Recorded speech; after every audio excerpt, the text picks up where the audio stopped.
My husband held my hand in front of everyone during our wedding and promised eternal loyalty, but months later, I found secret letters proving he had been in love with my cousin all along, and the family already knew but chose to betray me silently.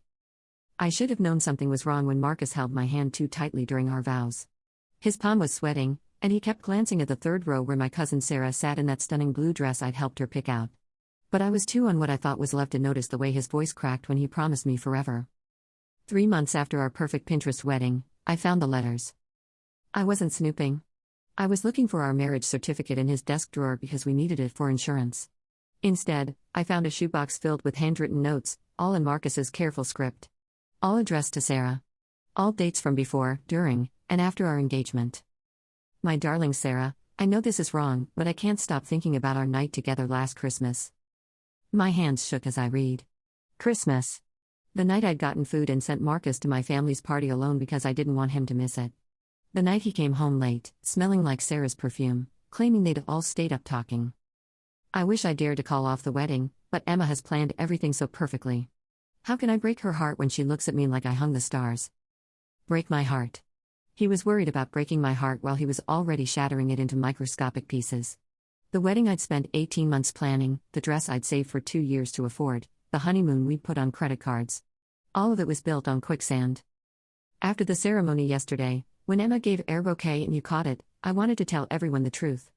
That it should have been you walking down that aisle. That I've loved you since we were teenagers. Since we were teenagers? Sarah and I are the same age. We grew up together, shared secrets, and painted each other's nails. She was my maid of honor. She gave a speech about how happy she was for us, how perfect we were together. She hugged me that night and whispered that she was so proud to call me family. The worst letter was dated just 2 weeks ago. Emma keeps talking about starting a family soon. I can't do this anymore. Meet me at our usual place tomorrow. We need to figure out how to tell her without destroying her completely. Our usual place. They had a usual place. While I was at work, planning our future, picking out baby names in my head, my husband and my cousin were meeting somewhere to discuss my destruction like a demolition project. I sat on our bedroom floor, surrounded by evidence of the biggest lie ever told to me, and I realized something that made me want to. This wasn't just Marcus betraying me. The dates on these letters proved he'd been in love with Sarah throughout our entire relationship. Which meant everyone who knew had been lying to me for years.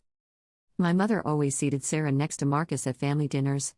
My aunt would get that weird look whenever Sarah talked about being single. My grandmother, who kept asking if I was really sure about Marcus right up until the wedding day. They all knew. They all watched me plan a wedding to a man who was in love with someone else. They watched me walk down the aisle to marry him anyway. I called in sick to work and spent 3 days reading every single letter. There were 47 of them. A complete chronicle of how I'd been, written in my husband's handwriting.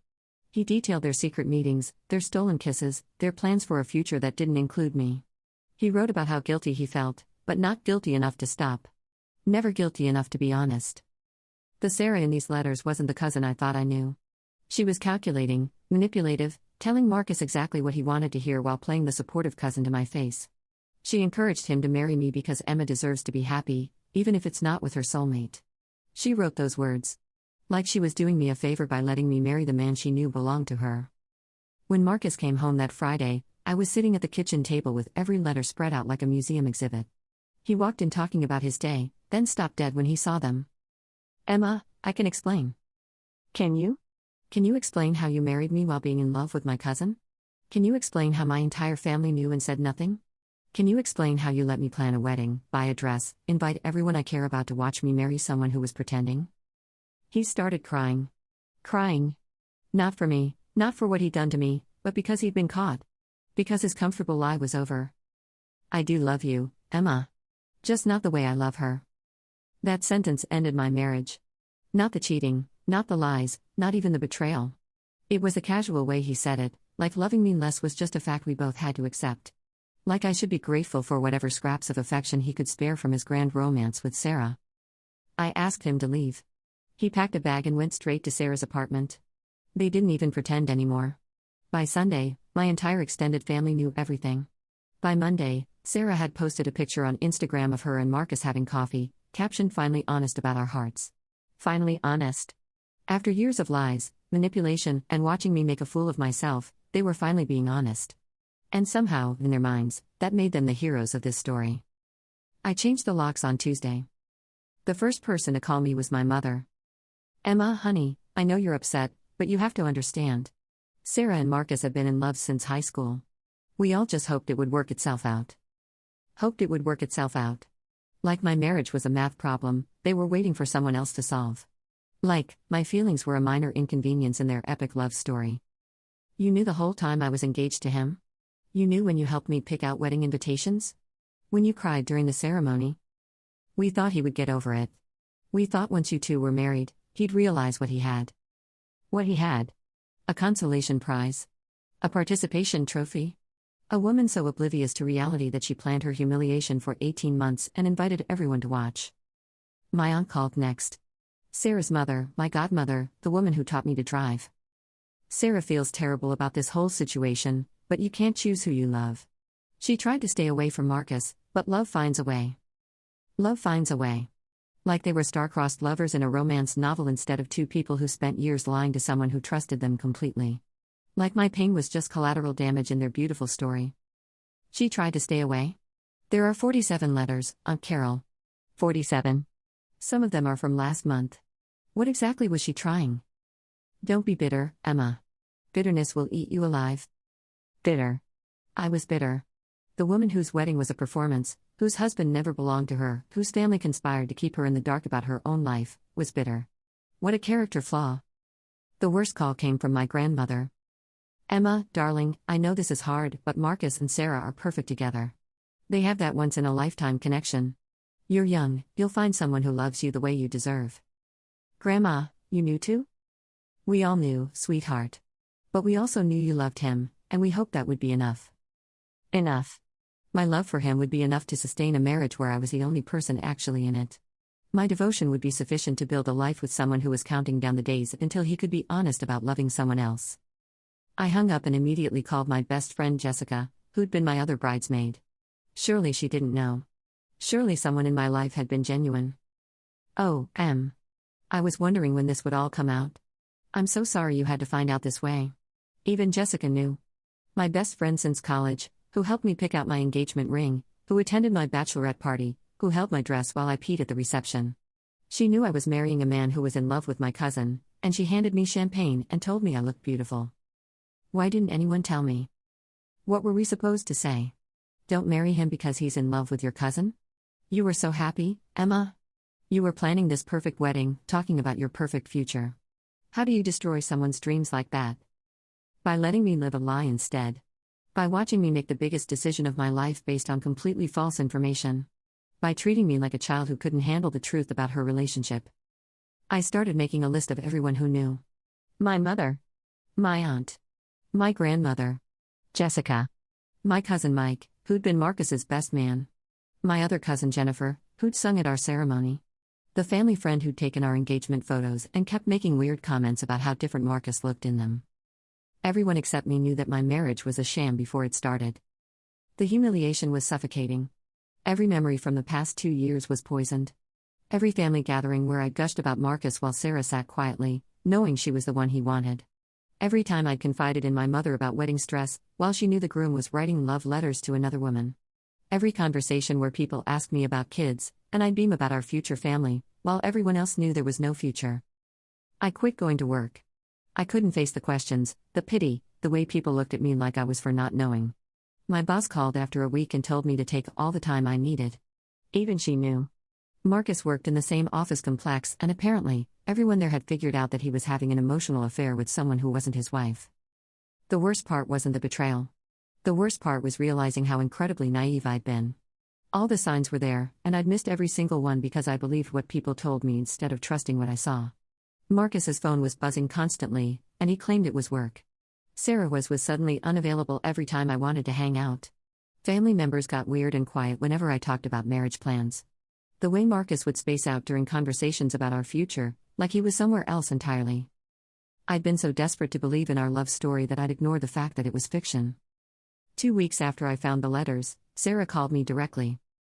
Emma, I know you hate me right now, but I want you to know that we never meant for it to happen this way. We tried to fight our feelings. When did you try to fight them, Sarah? Before or after you told him to marry me anyway? That's not fair. We both thought maybe he could learn to love you the way he loves me. We thought maybe it would work. Maybe it would work. Like marriage was a science experiment, and I was the lab rat. Like my entire future happiness was worth risking on a maybe. You were my maid of honor. You helped me get dressed. You gave a speech about how perfect we were together. I meant every word of that speech, Emma. You are perfect. Just not perfect for him. Perfect, but not for my husband. The man I'd promised forever to, who'd promised it back while thinking about her. The man who'd slept next to me for months while writing love letters to someone else during his lunch breaks. After I hung up, I looked at myself in the bathroom mirror. Looked. I saw a woman who'd been so eager to be loved that she'd ignored every red flag. A woman who'd been so grateful for male attention that she'd never asked herself why this particular man had chosen her when he could have had anyone. The answer was obvious now. He'd chosen me because I was safe. Because I was the kind of person who would plan a perfect wedding and never question whether the groom wanted to be there. Because I was naive enough to believe that love was enough, even when it was completely one-sided. I wasn't the victim of a tragic love triangle. I was the fool who'd volunteered to be the third wheel in someone else's relationship and then acted surprised when I got run over. The divorce papers were filed 6 weeks after I found the letters. Marcus didn't contest anything. He signed whatever I put in front of him, probably relieved that I was making it easy for him to start his real life with Sarah. They got engaged 3 months after our divorce was final. Sarah posted the announcement on social media with a long caption about following your heart and love conquering all. The comments were full of family members congratulating them, the same people who'd congratulated me less than a year earlier. No one mentioned me. It was like I'd never existed, like our marriage had been a brief interruption in their destined love story rather than a real relationship that destroyed a real person. The worst part about divorce when you're the betrayed spouse is that everyone expects you to move on at their pace, not yours. 6 months after everything fell apart, my mother started making comments about how I should start dating again. You can't let what happened with Marcus ruin your faith in love, Emma. Faith in love. Like love was something that had failed me, instead of people who'd chosen to lie to me for years. Like, my problem was being too cynical instead of being too trusting. I tried dating. I went on exactly 3 dates in the year following my divorce. Each time, I found myself looking for signs that the man across from me was in love with someone else. Each time, I wondered who in his life knew more about his feelings than I did. Each time, I came home feeling like an imposter trying to play a role I'd never understood. The 3rd date asked me why I seemed so guarded, and I told him the truth. He listened with the kind of polite attention people give to stories they find uncomfortable, then never called me again. I don't blame him. Who wants to date someone whose origin story is being too to realize her husband was in love with someone else? A year later, Marcus and Sarah got married. They didn't invite me, obviously, but they had the ceremony at the same venue where Marcus and I had gotten married. Sarah wore a dress almost identical to mine, just in ivory instead of white. My cousin Jennifer sang the same song she'd sung at my wedding.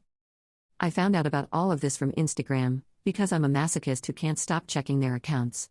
The comments on Sarah's wedding photos were full of people talking about how meant to be they were, how beautiful their love story was, how obvious it had always been that they belonged together. Obvious to everyone except the woman who'd married him first. Their wedding looked exactly like mine had, except everyone was genuinely happy. You could see it in the photos. Marcus's smile reached his eyes. Sarah glowed with actual joy instead of the nervous energy I'd radiated. The family members looked relaxed and celebratory instead of tense and fake.